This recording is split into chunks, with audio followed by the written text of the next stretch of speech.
Hello बच्चों, आइए प्रश्न देखते हैं। निम्न तालिका में से लाल पेशियों ए और श्वेत पेशियां बी की विशेषताओं को पहचानें और उस विकल्प का चयन करें जो सही रूप से लक्षणों को पृथक करता है। पहला विकल्प है, पहला कथन है माइटोकॉन्ड्रिया की कम संख्या, दूसरा है माइटोकॉन्ड्रिया की अधिक संख्या, तीसरा है सार्कोप्लाज्मिक रेटिकुलम की अधिकता, चौथा है उच्च मायोग्लोबिन तत्व, पांचवा है औसत सार्कोप्लाज्मिक रेटिकुलम, छठा है और एरोबिक या वायवीय पेशियां, सातवां है ऊर्जा के लिए अवायवीय श्वसन पर निर्भरता, और फिर लास्ट यहाँ पे या अंतिम दिया गया है कम मायोग्लोबिन तत्व।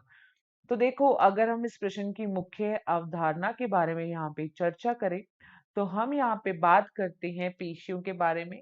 तो देखो, दो प्रकार की पेशियां यहाँ पे दी गई है, लाल पेशियां और श्वेत पेशियां। लाल पेशियां, लाल पेशियां और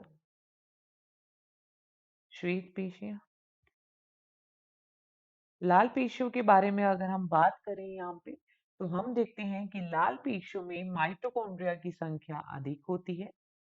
इनमें माइटोकॉन्ड्रिया की संख्या अधिक, ये पेशियां लाल क्यों होती है? इनमें मायोग्लोबिन अधिक पाया जाता है, मायोग्लोबिन अधिक होता है, और इन पेशियों में वायवीय श्वसन होता है, वायवीय श्वसन होता है, वायवीय श्वसन। और हम देखते हैं कि इनमें औसत सार्कोप्लाज्मिक रेटिकुलम होता है। और सार्कोप्लाज्मिक रेटिकुलम क्या होता है? तो इसमें हम देखते हैं कैल्शियम आयन संचित रहते हैं सार्कोप्लाज्मिक रेटिकुलम में।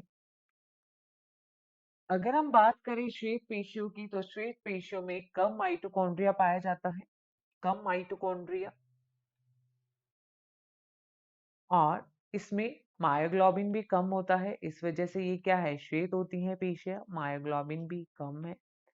इनमें अवायवीय श्वसन होता है, अर्थात ये अवायवीय श्वसन पर निर्भर करती हैं। और इनमें हम देखते हैं सार्कोप्लाज्मिक रेटिकुलम की अधिकता होती है, सार्कोप्लाज्मिक रेटिकुलम की अधिकता, जिसमें कैल्शियम आयन संचित रहते हैं। अब देखो, पहला कथन दिया है कि माइटोकॉन्ड्रिया की कम संख्या, तो माइटोकॉन्ड्रिया की कम संख्या हमें देखने को मिलती है श्वेत पेशियों में। तो पहला यहाँ पे श्वेत पेशियों के लिए होगा। माइटोकॉन्ड्रिया की अधिक संख्या लाल पेशियों में दिखती है, तो ये दूसरे में लिखा गया है। तीसरा है सार्कोप्लाज्मिक रेटिकुलम की अधिकता, तो सार्कोप्लाज्मिक रेटिकुलम की अधिकता हमें श्वेत पेशियों में देखने को मिलती है।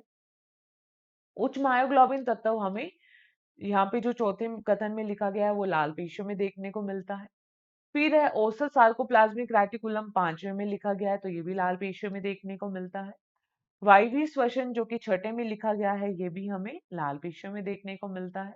और ऊर्जा के लिए अवायवीय श्वसन जो है, तो वो हमें कहाँ देखने को मिलता है, सातवां। और ये जो आठवां है कम मायोग्लोबिन, ये हमें देखने को मिलता है श्वेत पेशियों में। तो देखो, ए से यहाँ पे लाल पेशियां हैं और बी से यहाँ पे श्वेत पेशियां हैं।